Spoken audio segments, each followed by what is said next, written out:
is public comment. Suggested items for those under consideration for closed session. We'll have another public comment at 9:30 or thereabouts after we return from closed session. And we also, those are items that wouldn't necessarily be on the agenda, but we also take public comment throughout the agenda on each agenda item. So do we have anybody who would like to speak at this time? And Mr. Correa, do you want to speak now, or do you want to hold it until the next closed session when everybody's here? Yeah, let's get it out of the way. Okay, let's go ahead and take. State your name. Yeah, Vernon L. Correa, 715-680 Lake Levitt Road. Standish or Susanville, I'm not quite sure. I'm a little confused on that out there. Listen, guys, I came here 9-10 months ago about the same problem. I'm going to say the same thing again. We have a problem with the deputies out there. Abuse of power and sometimes no power. Okay? Starting 2014, January 2nd, I came back from a couple of rodeos outside the state. I had some 4'8" lady yelling at my door about a dog. A dog. I never seen deputies get there faster to my property about a dog. I was put in handcuffs that day over a dog, right? Okay, never taken in. My wife was not allowed to come into my premises to pick up my son, who was 4 years old at the time, right? Nice little gimmick to play on me so Child Protective Services could come get the kid if I did get arrested. Okay? So anyway, that's when it started. Okay? Here goes the months go by. I got problems in shape for school. Numerous deputies come out to my place. No paperwork for an arrest. None of that stuff, right? Gives me a bunch of documents for me to stay away from the school, all because my son was missing off a bus for an hour and a half to 2 hours at the spot where my son was supposed to be at the bus. Schaefer School had no knowledge where my son was, nothing like that. All because we posed a simple question. The lady had a warrant out for my arrest while I was in Utah. Utah, at a rodeo in Utah. I'm just going to say this. I'm getting tired. I'm a vet of one war. Getting very bored with the unprofessionalism of this sheriff's department. Out at the school, I had a very obese sergeant come out there and tell me about my hands.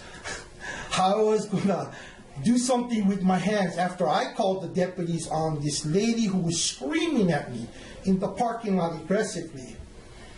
And I don't understand it. I don't get it. Come to find out later on, it was the lady's neighbor who was never called at 911, but was called on the cell phone by the superintendent out there. It's what you call an abusive power, okay? You cannot do that. You have to go through the process of calling a dispatcher if you'd like somebody arrested. Well, I have. And they don't come pretty quick for Mr. Correa. That's the sad part about all this. And here's why I'm here today. Last weekend, could have made the papers. It didn't. Some nut shows up next door to my house over there, waving a gun, threatening his girlfriend. I called the deputies. Took them 2 hours to get out there. I went out there, took the gun away from the kid, put the gun by my foundation wall, waiting for my house to get delivered. I waited out on the road. So when the two deputies finally showed up, I explained to them, there's the gun, sitting over there, chamber back, no rounds. Well, the deputy told me, you want to keep the gun? That's what the deputy told me. Do you want to keep the gun? I want to say something to you guys. I have made numerous attempts to do an open door policy like we do in the United States military with your sheriff, whoever that guy may be. Never met him, never returned my calls, never done anything. In fact, I don't even know what he looks like. I have called up there numerous times. Only guy who's talking to me is the operations captain up there. It will solve for a little while, some of these things. They're starting up again. I'm here as a one of these people who vote in the United States of America. I'll tell you guys, I'm getting really sick of this. Really. And I'm bringing it to you guys' attention. Well, thank you for bringing it to our attention. The board does not have direct control of the management and supervision of the sheriff's department, but we do work with the sheriff and provide a budget, so we do have the ability to engage in conversation. What I'm going to ask, since this is not an agenda item, is I'm going to ask Mr. Egan if he could take down, maybe get your contact information for sure, and I'll have, if you could, Richard, talk to the sheriff, and let's try to sort out, and maybe at some point report back to the board. Hopefully we can settle things down. I mean, it sounds like to me what Mr. Pereira is sharing is not standard operating procedure, but then again, we never know what happens. So. Is that Mr. Tom Hammond's desk right there? He's over there, yeah. So he ain't here, right? He's unfortunately out of town taking care of his wife. Yeah, I called. Yeah. Well, okay, God bless his wife. Yeah. Okay, I called him 4 times on this matter. Okay. Okay. Well, he should be hopefully back for our Let the next record- meeting. Let me- But we'll Okay. have Mr. Egan, if you could. If you could give me your contact info, Okay, Yeah. no problem. you can just write it. Part of the issue with the school district too, we have no authority over the Yeah. school district. We got nothing to do with the school district. That's up to them. But we can try to sort out the facts and hopefully try to get everybody together, working together. So. Hold on. Yeah. She did comment on this, okay? Oh, hold on a second. I've been to the Department of Education over there numerous times. Nobody knows who's in charge of Schaefer School, okay? The state superintendent came over here for a visit. He denied me a right to go see him, state superintendent, but he went to Schaefer School after we have an email saying he had nothing to do with Schaefer School. Well, no problem. I just thought I'd let you guys. No. Who's paying these people? Yeah, they have. I got you. They have a school board and they have a superintendent, so there are people in charge. Yeah. Do you guys pay the deputies? Do you guys pay the sheriff's department over here? Do you guys pay them? Yeah, yes. We ought to start the overweight program for some of them. Okay. Okay? All right. We got your message. Oh, no, I got it, and I'll get it some more out. I promise you. No, we hopefully we can get to the bottom. I hope so too, partner. It's been a long time. Okay, do we have any other public comment prior to going into closed session? If not, Mr. Egan, could you read the items that are going to be considered in closed session? Yes, Mr. Chairman, the board will be meeting for a conference with legal counsel, existing litigation pursuant to subdivision D1 of Government Code Section 54956.91 case, and for a telephonic conference with labor negotiator Rick Hague, with the board convening as the Lassen County In-Home Supportive Services Public Authority for discussion with Hague regarding Service Employees International Union Local 2015 on labor negotiations. Okay. Hearing no other comments, we'll go into closed session. We're going to go in as the Board of Supervisors. While we're in closed session, we will convene as the In-Home Service Board, and then when we're concluding that item, we'll recess that or adjourn that back to the Board of Supervisors and reconvene in open session. Thank you. Okay.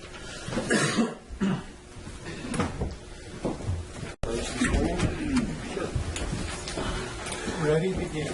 I pledge allegiance to the flag of the United States of America and to the republic for which it stands, one nation, under God, indivisible, with liberty and justice for all.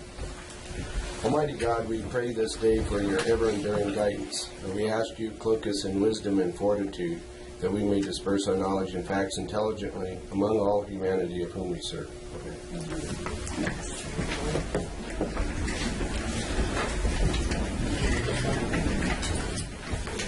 First order of business is announcement of items discussed in closed session.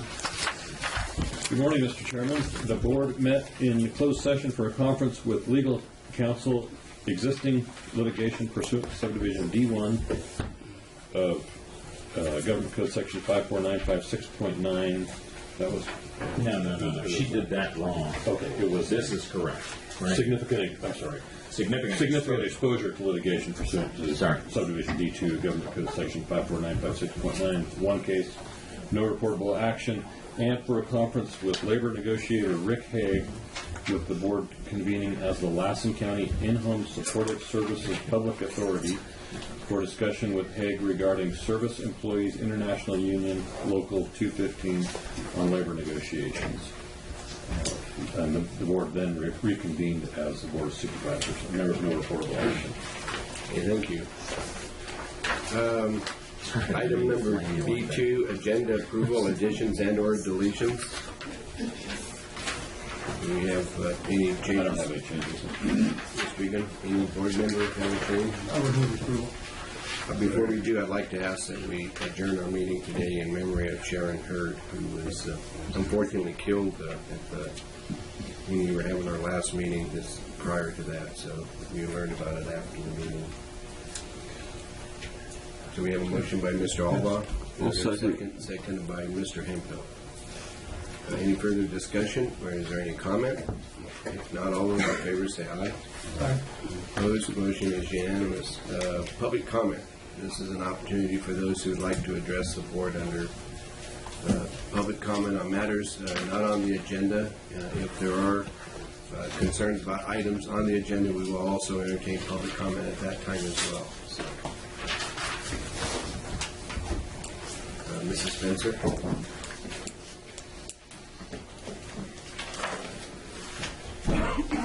A few months ago, the county clerk bought $40,000 agenda software. And as far as I know, and correct me if I'm wrong, this software can accept audio tapes of the meetings. A lot of the surrounding counties offer that. When you log on, you can log on to audio and then you can hear. My understanding is your software can do that. So I'm just asking if you'll look into it and upload the audio of your meetings so people don't have to pay $6 for the audio. Not that I mind, but some people can't afford that. That to be able to do it free by logging onto your agenda, there's video and then there's audio. And you can upload audio and just click on it and you can listen to your meetings.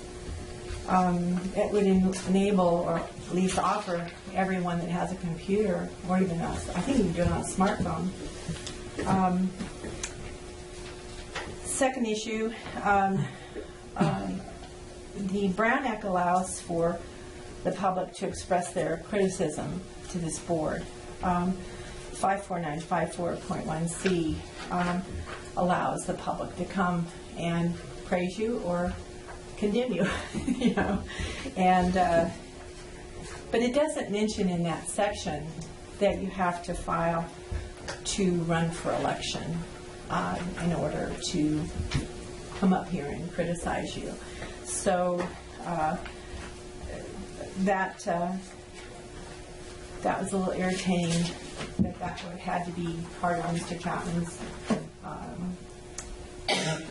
talking point. Do we have any other public comment? Yes, Annie? I've been coming to board meetings, at least in part of the Could you state your name for the my tape? name is Annie Westerbeck, and I live in Susanville.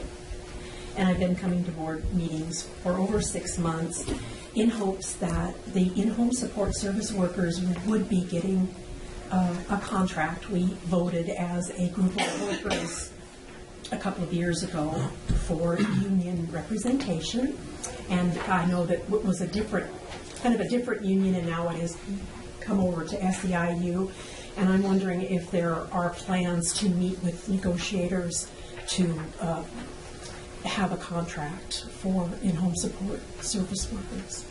The answer to that is yes. The board was contacted, and the process has now reopened with the new group. It took time, I'm sure, for the new group to get themselves settled and organized. So the county has been waiting for that opportunity. So that actually has just begun in the last couple of weeks. Okay, thank you very much. Do we have anyone else? Okay. We'll move on to unagendized board reports. And before we get started on that, I'd like to invite Mr. Pyle, if he would read Violet Scott, our poet laureate, has submitted or sent us a poem to, I guess, start the day with. So she really likes Bob doing it. So, Bob, thank you. It's really the job of the chairman. I don't know why I continue, but The chairman is good at delegating to the appropriate higher authority. I always fight my way from the top to the bottom, but I'll keep doing it. That's what I want. Yeah. Today, my Valentine keepsake. Inside our minds, a treasure chest of things that used to be. It's filled with awesome keepsakes that only we can see. But then our mind is not alone, for deep within our heart, we keep our feelings tucked away like antiquated art. A sacred river flows within, it's with us through our years, and now and then it overflows, releasing silver tears. We research through this treasure chest, our mind, our memory, emotions not to coronate praise, become reality.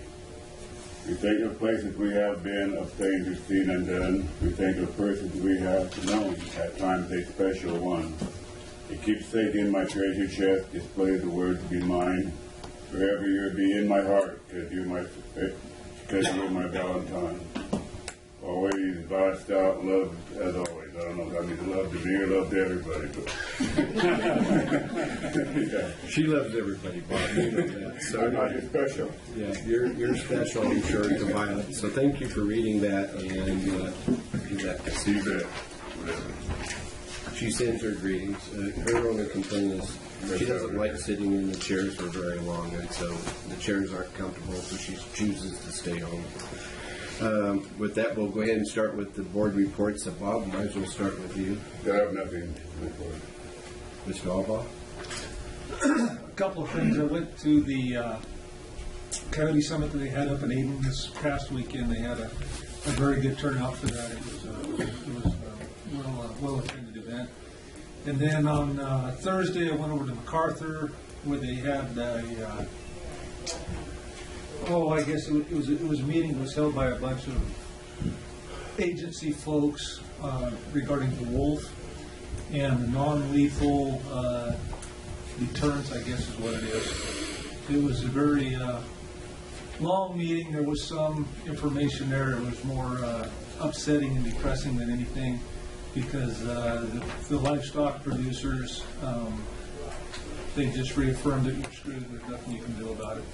You cannot chase a wolf. You cannot haze a wolf. You cannot shoot a wolf. You can't do anything to the wolf. If you see him out there in your livestock, well then, I guess one thing you can do is go to the post office and expect a thank you letter from the Defenders of Wildlife, and Fish and Game, and U.S. Wildlife Service. That's about what you're going to get out of it. They expect you to go in and round up all your livestock and bring them in during the night and build a predator-proof fence. You can get some what they call flaggery, which is basically an electric fence with a bunch of flags on it. You can put that up. But of course they admit that that's only good for 30 to 90 days at the most.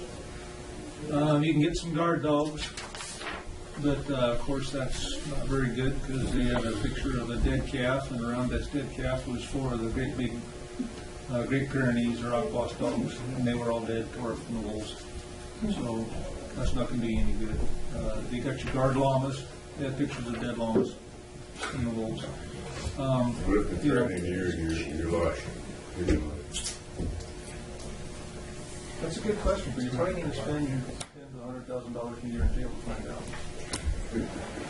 Because there's no take. There is no take at all. The wolf. No take. It's an endangered and it's protected and no take. There's an outside is also endangered. Right, but they have a clause in there for the take of it. Okay. And they don't have that for the wolf. They don't have that. No. So that's the reality that we're living with today, guys. So I'm sorry to inform you of that. On a little bit of a lighter note, we went to the transportation meeting yesterday. There wasn't anything too exciting to report that I can recall off the top of my head. Other than the rest area by down 395 is going to be closed again for some more repair work that they have to do. And I guess for those people trapped in the marine will just be aware that that fire break will no longer exist. And Richard, we still set up for the meeting on the 23rd? Yes. In Aden. Okay, what time was that going to be? We got No. that narrowed down yet? I think it's 1 p.m. Saturday. 1:30. 1:30 at the Mill. That will That's follow, community. that will follow the morning session that would take place here in the boardroom. 1:30 for the flood district and 2 p.m. for joint board meetings, Modoc and Lassen. And with that, Mr. Chairman, that's all I have. Thank you. Mr. Anfield? I went to the Transportation Commission meeting yesterday, and I think that MoDOC's in a better position than we are. Just due to their staff, that gal seemed pretty on the spot on what was going on there. Then we had a LAFCO meeting. Looks like we might get some resolution out in the Hurlong area between the West Patton Village and HPUD merger there that's been going on for a couple of years. And then tonight at 6:30 at the Janesville Fire Hall, I'm having a town hall meeting. And if you want to come, I'd like to see you there. We're going to talk about the Neighborhood Watch Program. I've been contacted by Christy Chu from the Depot 6 on their program, and talked a little bit about medical marijuana there tonight, and what the county's doing out in the Janesville area. What was the date again? Tonight, Oh, tonight. 6:30. That's it. Okay, well, thank you.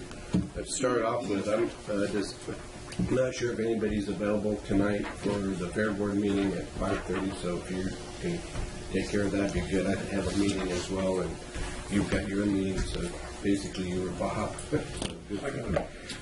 First, just want to report yesterday was a pretty busy day. We had the Transportation Commission started out, and we're basically working through looking at what the options are for how to be organized and conduct business as a commission. We had that presentation that was presented by the MoDOC director, and that was very informative in terms of what they're doing, and shows that there are different options. But I think beyond that, and this is where I think we really have to kind of focus. I think the financing system in California for roads and road repair and road work and other transportation, including pedestrian and bicycles and you name it, is on the verge of collapse. And there was a letter that went to the legislature about 10 days ago since our last meeting from the Transportation Commission identifying basically $2 billion in projects that are on the books that are in the current STIP, the State Transportation Improvement Program Plan, which is a 5-year document. And basically the money that's generated by the gas tax is falling at a precipitous rate. I know last September I listened to a presentation made by one of the commissioners at the Cal LAFCO conference, and that was based then about the fact that gas was at about $3 a gallon. Now it's dropping and it's pushing close to, or in some places even down to $2 a gallon. And he was basically saying that with the fuel-efficient vehicles that are now on the road and a whole host of other, the price of oil and everything dropping, and so therefore the cost of everything being less, so therefore the amount of taxes generated, they're $754 million short on their current projections for the current fiscal year, which would translate into basically a 25% reduction across the board to all these projects. And the CTC's request to the legislature that this letter has was more or less saying that you need to come up with $3 billion to the legislature. Now, whether they do that by appropriating out of other state funds or they put together some sort of a finance package they put on the ballot that voters vote on, the reality is there's not enough money in the pot right now to take care of the projects today, let alone these new projects that are in the pipeline for the next 5 years. So we could probably find ourselves having no funds to speak of to do any project of significance. The city has several projects that are in the hopper for street improvements. The county has quite a few more projects. There's a big road project up in Ash Valley, and I think Pumpkin Center up in Aden, Beaver area, and then we have the Center Road. I know there's a lot of people in town are concerned about as they drive to and from work out at the prisons that the Center Road really is. There's a section between Rockman Slough and the prison itself is just totally falling apart and needs to be redone. That was one of the projects that's on the drawing board. It's a $2.9 million project, but given no funding that would be available, that could be pushed back. You know, instead of being done in the next year or two, we'd be lucky if we saw it be done in the next 5 to even 7 years is the reality. So I think it's something that we need to be on top of. There's a resolution that CSAC has sent out to all the member counties. I received it as the Board of Directors member, and they'd like to have us as a county, all counties pass it. It's kind of a standard form to weigh in. CSAC has been working on this issue for the last couple of years. Last summer, they almost came to a head with the special session called by the governor. It's still in operation right now, but we're going to see a lot of probably activity over the next 2 months over that particular issue. So the resolution basically embraces the CSAC platform that's being advocated, and it mirrors very closely the Republican, Assembly Republican proposal in terms of how to try to address this. But according to this commissioner last September, what he shared is by the year 2025, 75% of the vehicles that are going to be driving in California are going to all be these smart cars that kind of know, you don't even necessarily need a driver, and they'll get you there safer. There will be less crashes because of all the sensor technology. I asked him if that's been tested in snow country yet, and he claimed that they have got that dialed in, but a lot of us are kind of chuckling as to how that's going to work. But they also are looking at getting rid of the gas tax altogether. He said it worked for the Model Ts back in 1910 when they were first established, but because of the changes in technology with cars and the efficiencies of some cars versus others, it's not fairly uniform, and so they're really what they're proposing and pushing for is more or less turning all the roads in California into toll roads. And when you drive, and the way they kind of figure out what the toll is all the cars now have a lot of sensor, communication technology. I know my wife's car, they did a download of it, and it told her how many times she turned left and how many times she turned right and backed up and went forward and what the speeds were and stuff like that. I know with the OnStar technology in one of our other vehicles, every month I get a email that gives me a printout of all the diagnostics for the car. And so I know a lot of us who have insurance have to report what our mileage is, so they're collecting that data manually.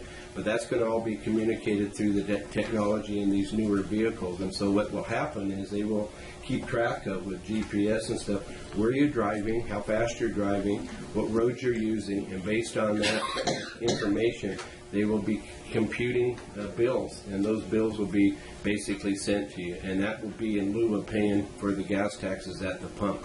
So I know a lot of people in the audience, their eyes are going like this. My eyes went like that too, but that's what they're talking about, and I think we need to be aware of the significance of that and how they're going to finance. But in the meantime, the pot is going dry, and the projects are going to basically be put on hold or just totally scrubbed altogether. And that's one of the directives that came down, we talked about at the commission meeting yesterday, is they basically want us to cut $2.5 million out of the $10 million worth of projects that we have currently identified, and where that cut will come is yet to be determined. And if we don't make that decision at some point at the local level, they'll make it for us at the state level. So transportation was pretty interesting. We followed that up with a LAFCO meeting following the transportation meeting yesterday, and that meeting we basically focused on the planning process. Most of our areas have been up to speed. We're within the thresholds of the law, but we're working with the West Patton Village and the Hurlong PUD on some issues, and we'll be gearing up to do some spheres of influence and stuff in the Susanville area and also with the Susanville Sanitary District. So there are a number of things happening there. I think probably the highlight of the 3 meetings I attended yesterday was behavioral health meeting last evening, and I just have to give Mel a lot of kudos, and Pan Grosso, our behavioral health director.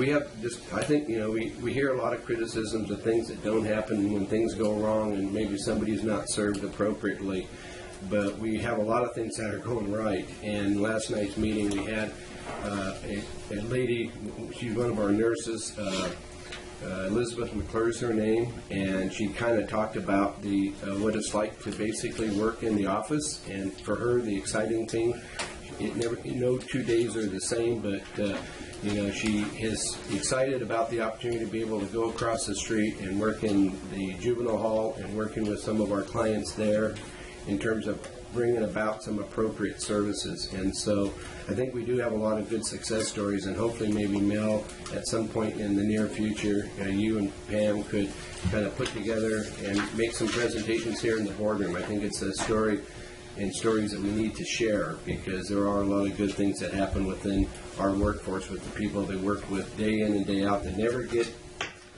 identified. And like I said, it to balance out some of the negative things that we always hear about. And I know we have some Fish and Game commissioners here in the audience, but I received, it was not sure which publication it came from or what the date is or how current it is, but it's something that appears to be relatively recent, and it's about the big game tags and the changes in the deer tag numbers indicating the hunting future. And so I'd like to see this, Mr. Egan, if we could put this on the agenda sometime in the coming weeks, and maybe in the meantime we can refer this to the Fish and Game, our commission, to maybe to evaluate, and maybe we could have a discussion about it, because it sounds like if we don't start speaking out on some of the decisions that are being made unilaterally by folks in places not anywhere close to northeastern California, that it could have some major effects upon us. So if I could pass that over to staff, then I'd like to see that done. We got to say, I guess maybe that's, maybe dinner, McDonald's. Okay, on a hood. Okay, thanks. And I just would like to finish up by saying we did have a public comment today concerning the Brown Act requirements and criticism of the board. The board is always open to criticism. I think the comment that I made last meeting, which I'll reemphasize today since the time period is running, is that we're always open to criticism. There's nothing in the law that says we can or cannot be criticized, but I encourage those who like to criticize the way things are being done. If you think that there's a better way to do it with better people, that there is a filing period that will be opening up on February the 15th, runs through March 11th, and can be extended to March 16th for the 2 seats that have no income that's running. My encouragement is that you take out papers and take your ideas and submit them to the people, and may the best person win, so that in the future maybe the board can be a better place to satisfy those who have criticisms with the way the board has operated in the past. So that's just my, as Rod Chambers would say, comment. So with that, we'll move on to our regular agenda, and we have a 10 o'clock time certain, which is a community recidivism reduction grant report, and I'm not sure who's going to be presenting that, Mr. Egan. Okay. Good morning. I'm Victoria Child. I'm the executive assistant at Lassen Family Services. And I'm Kirby Ladley. I am the compliance coordinator at Lassen Family Services. Well, welcome. Thank you for having us. So, you want to start with Our executive director is away, so that's the reason why Kirby and I are here today, is because Becky Brewster, the executive director, is at a PREA meeting in Sacramento. PREA is Prison Rape Elimination Act. And so Lassen Family Services is going to start going into prisons helping that. But we're here to discuss the recidivism reduction grant that we received from Lassen County and how it helped our agency provide services to the community regarding domestic violence and sexual assault programs, journaling, self-help groups, and educational services with individualized assistance and referrals to other government and private service providers. So I first just wanted to do some clarification. When we were reporting these numbers, we were given a time frame from December 2014 to December 2015. We as a company did not decide to actually apply for this grant until on or about January 7th of 2015, so we did not have any funding in the 2014 time frame. So these numbers are from March 10th, 2015 to December 31st, 2015. So that was just the one clarification I wanted to make for you guys. We still have not received some numbers because we do not do our follow-up. We do our follow-ups on a 3-month, 6-month, 12-month, or 12-month basis. So we haven't gotten into some of the 6 or 12-month phone calls to some of our recipients because we haven't hit that mark yet. So that does show up in the numbers that we submitted. We do have NA listed on the months that haven't been followed up yet, so that will be happening later on in the next couple months. But we did come to the realization that this money did help with the recidivism of our services. We only had one participant relapse and have to rejoin our shelter within our reporting period. Everyone else exited their programs successfully and received certificates for those successful, I guess, exiting. Yeah. Do you guys have any questions about the report? No, we read it in the packet. I mean, Mr. Albaugh? Yeah, I've got a couple of questions. Like, say, under your family solutions, you have not helpful, somewhat helpful, and very helpful. And you have your numbers, your 3-0, your 6-0. What? And then go down, you have a 3-1. What do those numbers mean? So the 3, 6, and 12 are the reporting periods, so the 3rd month, the 6th month, and the 12th month. Okay. And the zeros indicate that no one reported that it was not helpful. So the 1 or the family solutions, you said? So we had one person report on when we made a phone call saying that the services they were provided were somewhat helpful to them. We asked kind of a generic question when calling them, and it's were your services provided either helpful, somewhat helpful, or not helpful? And so they get to answer that question at will. Some people have indicated they do not like follow-up phone calls for safety reasons, so we count them in a separate for do not call. So that's just that one person reporting that. The NA means we haven't hit their reporting periods yet. Okay. And then down below in the interactive journaling, you're very helpful. For the 3-month period, there was 6 people that really liked it, and for the 6-month period, there was also 6. Were those the same 6, or are they different? I believe those were the same 6 because they have the option to come back in. Interactive journaling happens on an 8-week increment throughout the year. So they have the option to come in and take more classes. So they can, sometimes it's a little confusing because they might be in a class, but then having to report on a class they previously took. So at the point that they're getting services right now, they might think the class they took previously, what they're reporting on, might not have been as helpful as the one they're currently taking. My other question is on the front page here, you have 266 individual peer counseling sessions. I mean, about how many people did that cover? I mean, is that 10 or is that 100 or? From our numbers, some of these numbers are duplicates because participants we have peer counseling in different service areas. You can come in for peer counseling for domestic violence, for sexual assault, and then also for parenting. So we might have one participant that actually does peer counseling for all 3, and then also does interactive journaling, which can count as a counseling session as well. So as of right now, I can take that back and try and break that down further if you would like, and we can re-report that to you. I was just curious on how many people that this was. For Total number of people served, yeah. Mm-hmm. I would say our total number of people served was 266 from what our client had provided for us, but within our client we do have Wendy who helps us get that information. She can break that down more to take out the duplicates, so I can give that number to you guys later That would be today. helpful. Okay. Yeah, it's nice to know how many, I mean, those are individual contacts that you had, but it could be 150 people with some of them duplicates, or it could be, as Aaron is asking, it could be 10 people, 26 times. Yes. It could be as few as 90.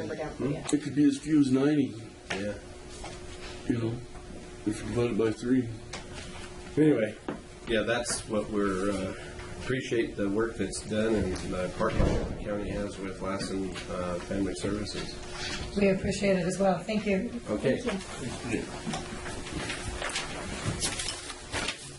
We'll move on then to our item F1, Lassen County Fish and Game Commission. This is a resolution to the California Department of Fish and Wildlife. I have a hard time following that. A little background, Mr. Chairman. Don Irontrout, Lassen County Fish and Game Commission. Chairman Workman had to go back to work. 18 months ago, Supervisor Alba asked us to try and do something to help improve against white goose depredation in Long Valley, which extends into April, because the season only extends into mid-March. So we've been working on it for 18 months, and this is what we came up with. The initial resolution is what we came up with that was voted down. There's another fact that we knew we were dealing with, and that's there's been a 30-year grudge match going between some residents in Big Valley and Ash Creek Wildlife Area because they resented the Fish and Wildlife Department putting it there. So we took the resolution back that was voted down and removed all discussion of conservation easements. We felt that Jeff Cagle at Honey Lake Firearms and Guide Service is doing a pretty good job helping out the farmers by leasing from them hunting rights.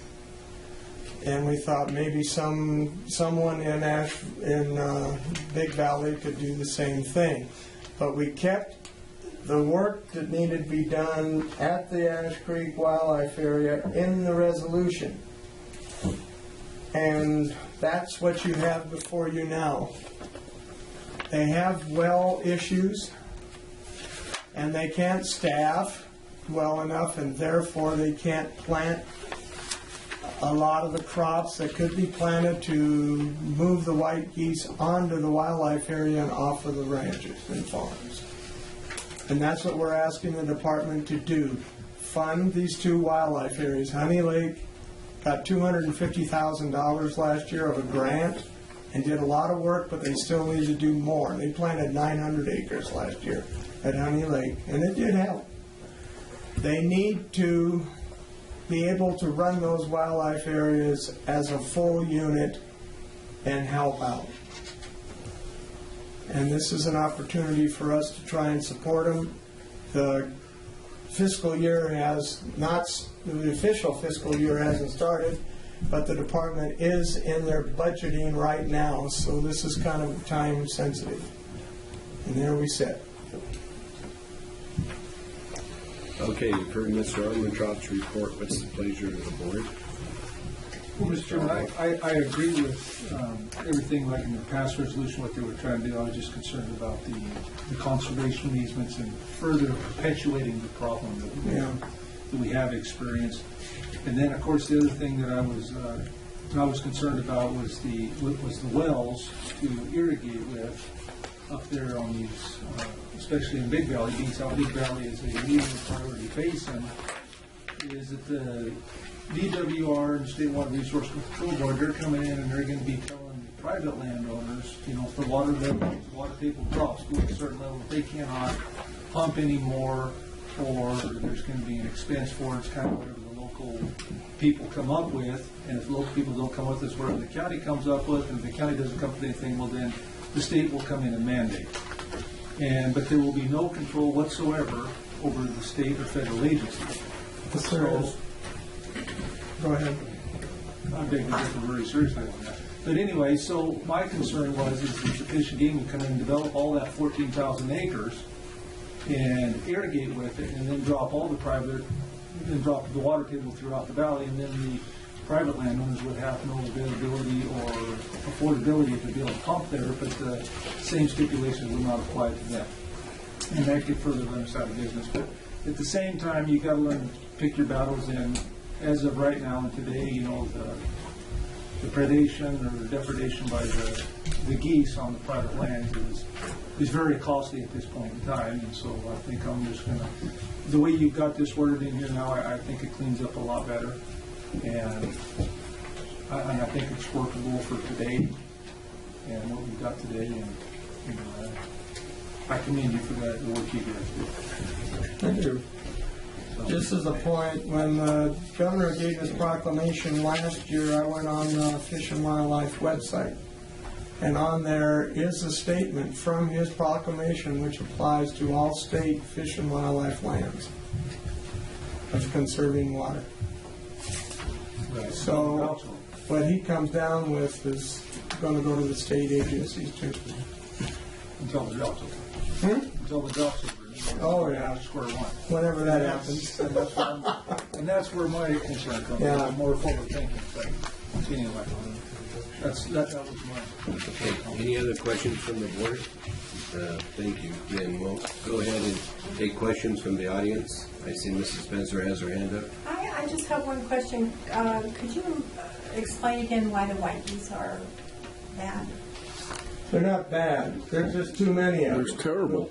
The white geese, the snow geese, Ross geese, and the rest are overpopulated in California. California was shooting for a population, overall population of 250,000 geese. There's over 500,000 white geese now.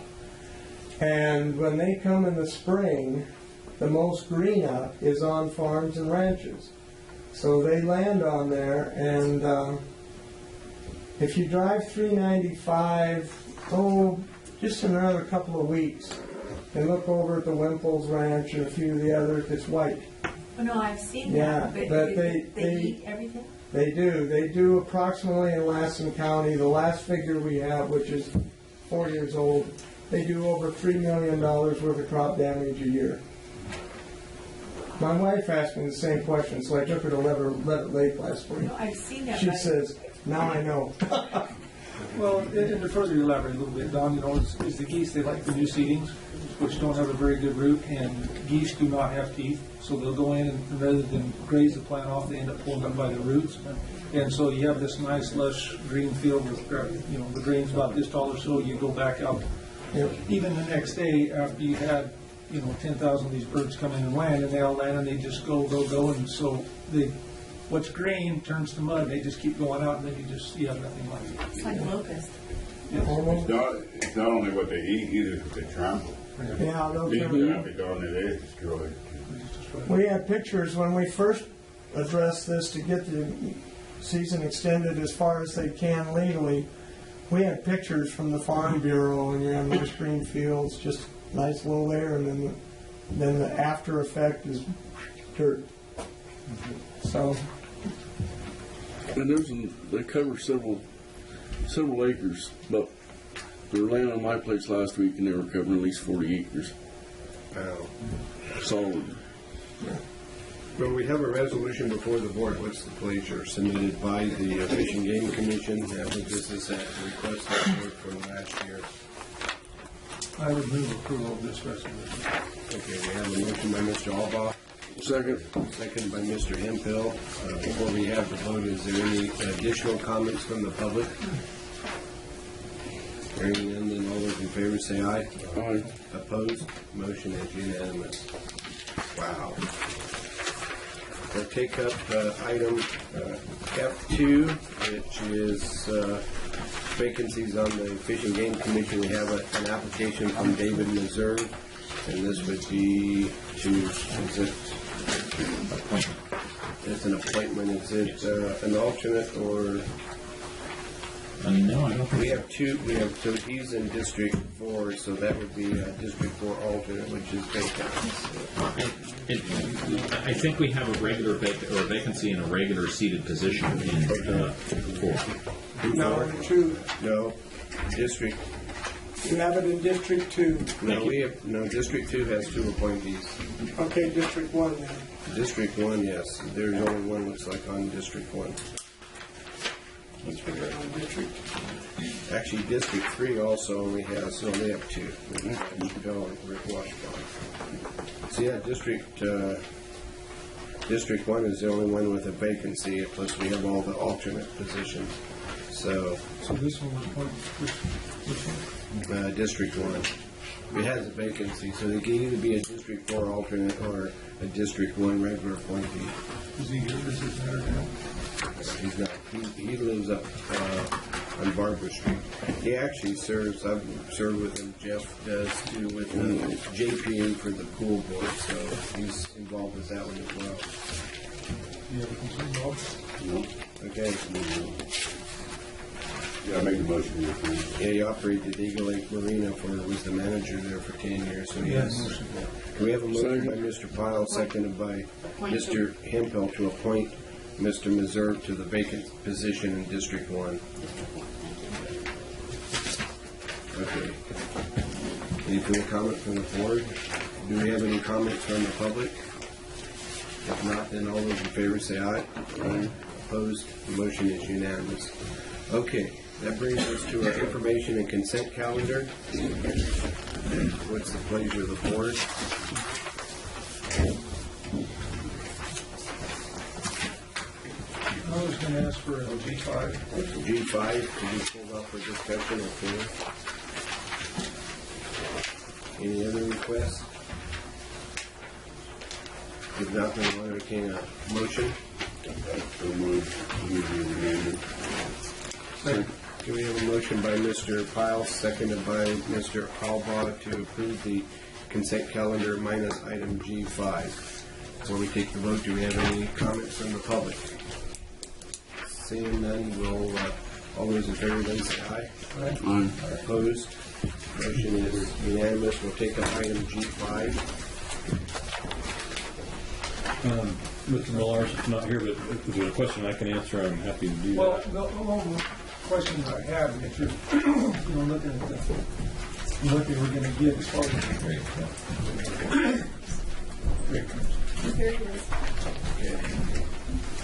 He heard his name on the audio. Good to see you, Mr. Millar. Morning.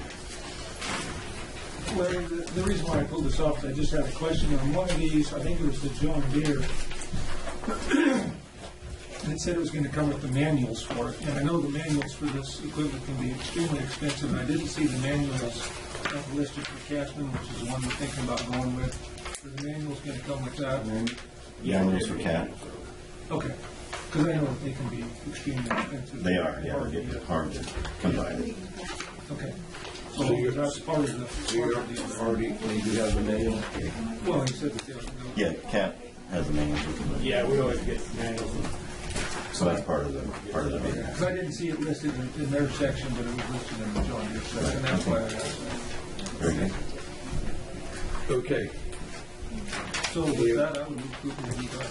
Okay, we have a motion by Mr. Alba, second by Mr. Pyle to approve G5 and award the bid in the amount of $206,830 to Cashman for a new Caterpillar 938 company.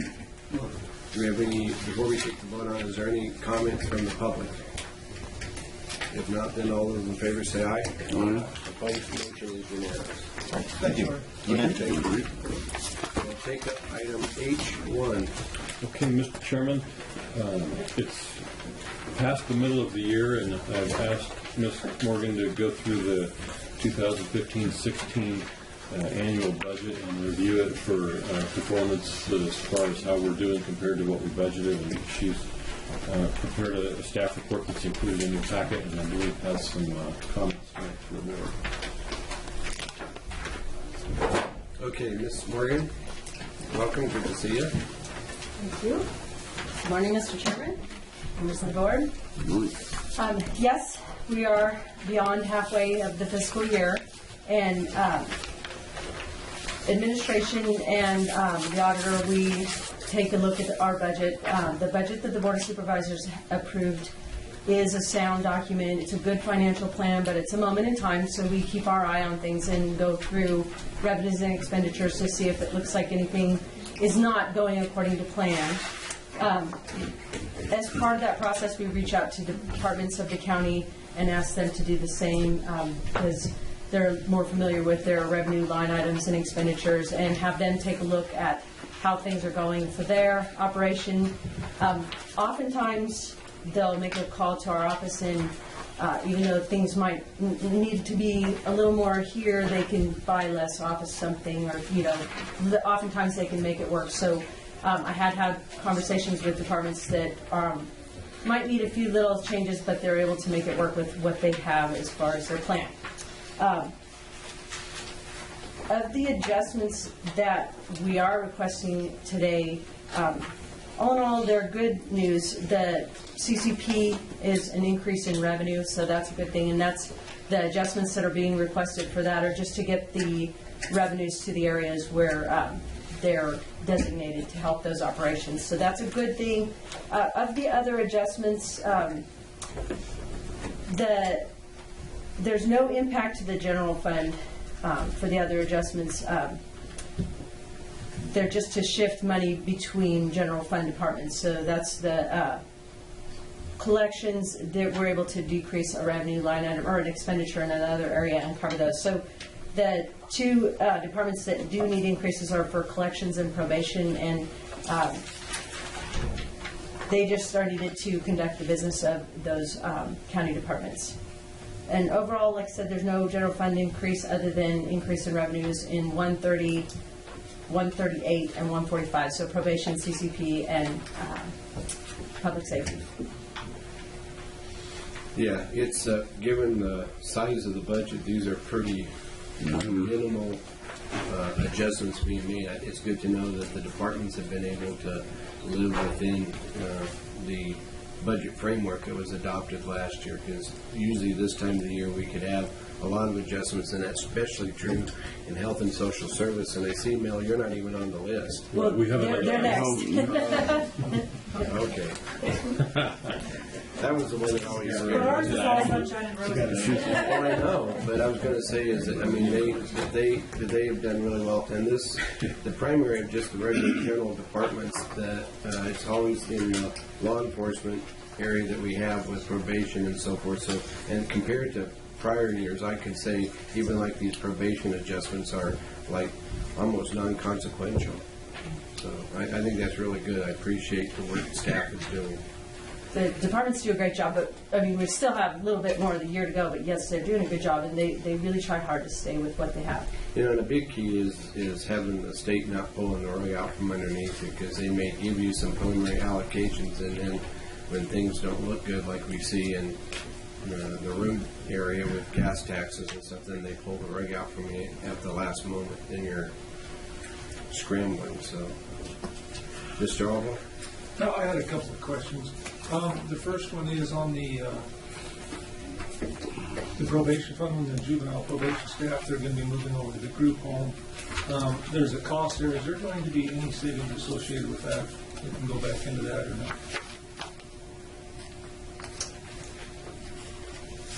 The staff that are moving? Yeah, I mean, you have an amount of, $53,000 to move over there, and I was just wondering, is there going to be any savings that need to be added back into that, or is it already done, or what?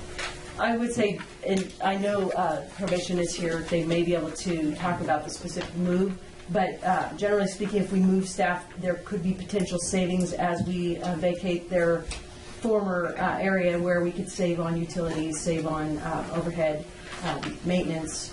So there should be some savings, but the department may be able to better address that. But for my general take, if you're moving staff, then you're going to have some savings from where they went if we're going to not keep people in that area. Okay, I just didn't know if that needed to be put in the budget as well. We're not anticipating any savings, at least in the remainder of this fiscal year.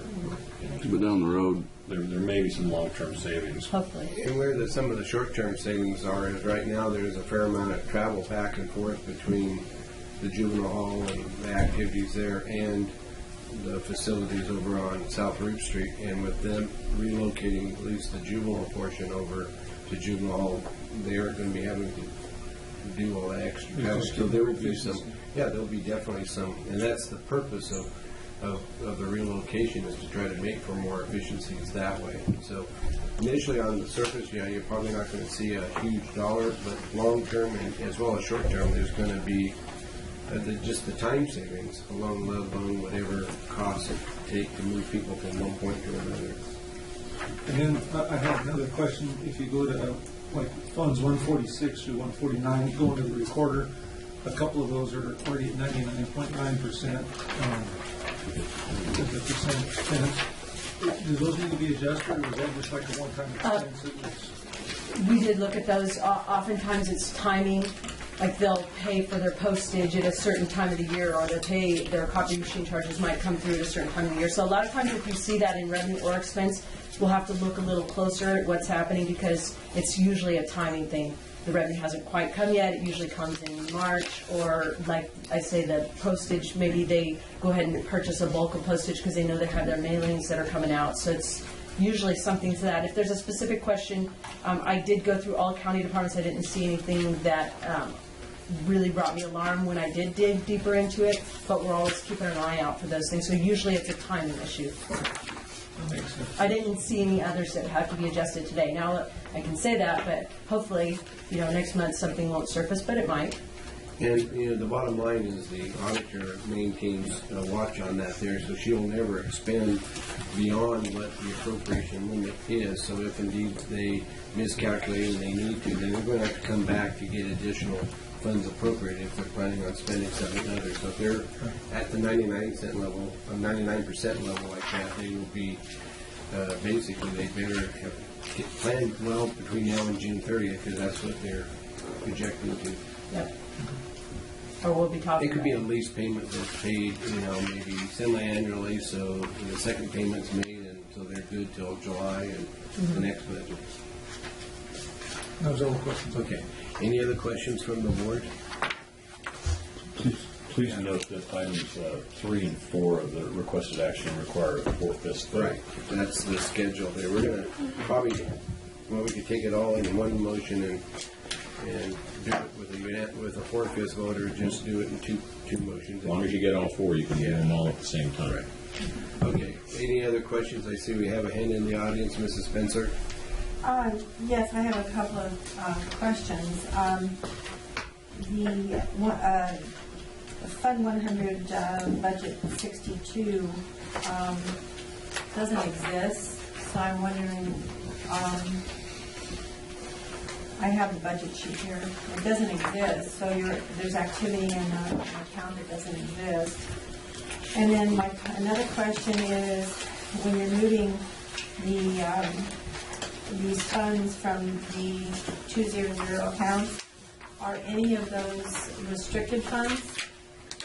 And also, Julie can answer this, I'm sure. The courthouse remodel was not budgeted in this fiscal year. The board approved a $133,000 contract to be spent this year, in this fiscal year.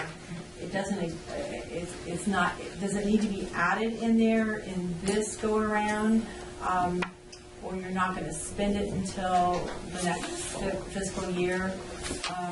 And also the last one is Westwood road work at the Y has $45,000 in the budget to purchase that, and the negotiations, or at least the valuation of the property, is $100,000. Should that budget be increased now, or is the board going to wait until negotiations are done to give the Public Works the money to buy that property?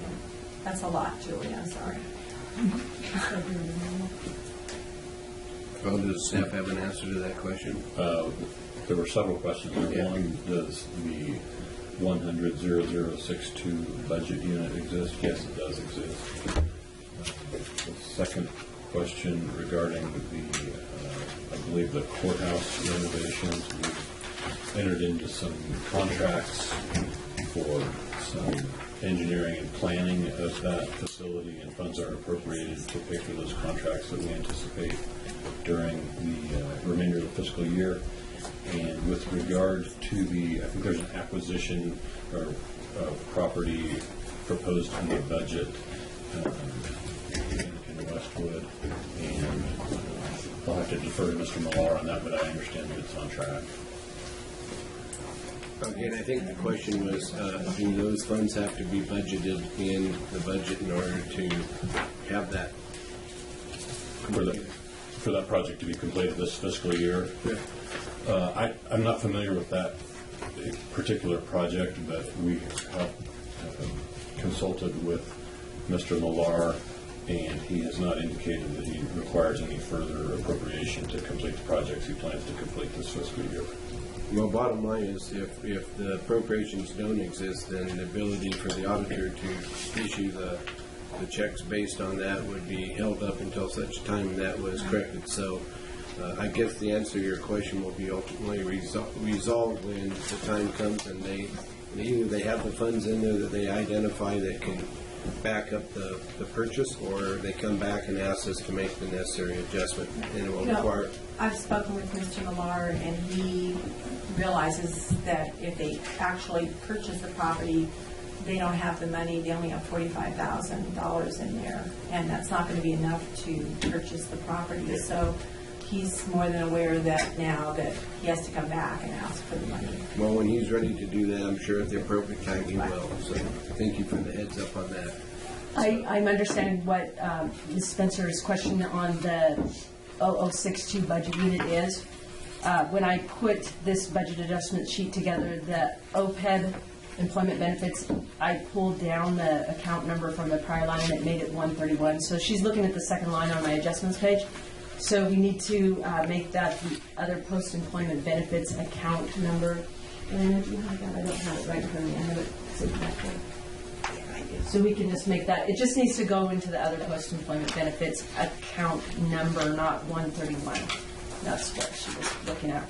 And that needs to be corrected. That was my error. Which page are you on? On this adjustment page, this part, the second line item is the wrong account number. Oh, I see. Where it says 3,501. 501. So that needs to be. So that 3,501, not 131? Yes. Yep. Thank you, Julie. You're welcome. I try to make it easy for putting it where it goes, but sometimes I don't get it right. We just watch it. Yep. Good. Good. About the restricted funds, are there any accounts in the two that are restricted funds that you're moving? The 2000s, the CCP money is restricted, so that will have to be decided by the Community Partnerships Board, our body.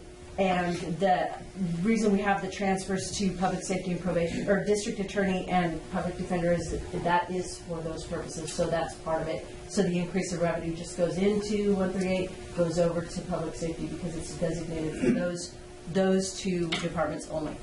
Can we get those restrictions on what that money, since you're moving it now, could we get a detail from you on what the restrictions are on that money you're moving? The Community Corrections Partnership may have more information on that. I just know that based on where it's deposited, it was an increase in revenue that we became aware of in September, and it has to go into Fund 138 and then be transferred to the District Attorney and Public Defender. I'm not aware of to what restrictions they can use that for. The Community Corrections Partnership may have more information on that. I don't. I just know it has to go there. Would you like us to do a PRA to you or to the department? The department. To whom you direct your PRA is your prerogative. I don't know who would She just said she be able to didn't know, answer that so- better. Yeah, and I don't know who would be able to answer that better. But I just don't want to be on the hook. It's telling you where to make PRAs to. Well, I would just suggest you send it to whoever, and if it's not the appropriate place, it'll get redirected Right, to whoever absolutely. needs it. So, We can do that. yeah, I would say send it to Mr. Egan, and he can make sure it goes in the right direction. In the wastebasket, no, we'll find the right one. Just as, and this is kind of I appreciate listening to the dialogue between you and members of the audience. My question is raised is, when I reviewed all these and you see the numbers for the account numbers, I just have the impression or the, I guess, expectation that those numbers are correct because, where you route monies to is all determined by the digits, the way they're organized. And so I could see where occasionally in putting together a memo, it's easy to transpose a number, so you can obviously have a mistake where a 30 can become an 03. But going from 131 to a 501 for those last three digits in there, I think is a significant flaw. So my question is, what would have happened had we voted on this today? We didn't have participation from the audience, and we would have all assumed that these were going into the correct accounts. And then down the road, somebody would have discovered that $1,157 was in the wrong place. Well, if I could address that a little bit, and if you look at the series of numbers, what you've got there is the 100 is the fund. No, I understand what the purpose of the number is. And then the 0062 is the budget unit, and the remaining account ID or line item is a line item within that budget unit. Right. So if it were transferred to the wrong line item in a budget unit, it would still be in the right budget unit, right fund, and be reflected in the fund balance appropriately. So they would just have to move it from services and supplies back to stationery or In this case, if that line item is not a line item of that budget unit, then I'm sure the auditor would reject the transaction and would have to resolve it somehow. If it went into that, it could be moved by the auditor, as long as it's in salary and benefits. I'm just asking it as a matter of form. That kind of dilemma changes when you start seeing numbers. And then, of course, I'm not saying that's the case, but when you have even those kind of technical flaws, then the question is raised in your mind, how many other flaws do we have that could also, but, I don't want to go there because I want to trust. I would take care of it. I would be back here to help fix Okay, it. that's the answer I want to hear, is you would have Yep. a way of resolving it in an appropriate fashion, so. Okay. And I add those account numbers actually to try to be helpful, but it didn't work out this time in that particular case. Well, this is the first time in the years I've seen the presentation where we actually, I understand transposing numbers, especially at the end, as Mr. Egan said, you're in the right fund balance, you're in the right budget unit, you got all the things, you just maybe have different line items that you would have to, and there is authority already existing to allow for shifting from line items within a budget unit, so it's all kind of generalized that way, but if you did the mistake at the front end of the numbers where you go into different funds, then you might have some significant problems, but you can fix that. We try not to. All right, that's the only, any other questions from the board? Any other questions from the audience? And the chair will entertain an action. We have, part of it requires a 4/5 vote, so the pleasure is the board.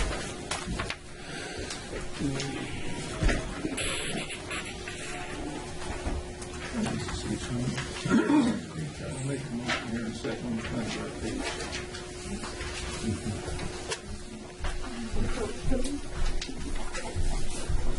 I would move approval of the recommended budgeting adjustments in the following budgets. 1, collections and general fund, non-department fund 100, transfer budget appropriation amount of $9,157, and reduce appropriations of $12,000. Number 2, the juvenile hall and juvenile hall position fund 145, transfer budget appropriation in the amount of $15,000.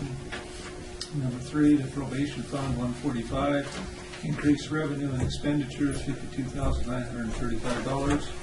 And number 4, the community corrections partnership fund 138, public defender, district attorney fund number 130, increase revenue in local community corrections of $65,122. And revenue in the VA public defender budget unit $2,766, and increase transfer out to the district attorney and public defender budgets in the amount of $1,383 each. Okay, we heard the motion. Mr. Albaugh, is there a second? Second. Seconded by Mr. Hemphill. Do we have any further questions or comments? Seeing none, Madam Clerk, would you poll the vote because of the 4/5 requirements for part of it? Supervisor Heil? Aye. Supervisor Alba? Aye. Supervisor Hemphill? Aye. Supervisor Chapman? Aye. Motion is carried and so ordered. Thank you. Yeah, thank you, Julie. So let's move on to item H. Let's see, we've got a few more items to go, so let's take our 10:25 recess. I know some people need that, so we'll be back in about 3 to 5 minutes.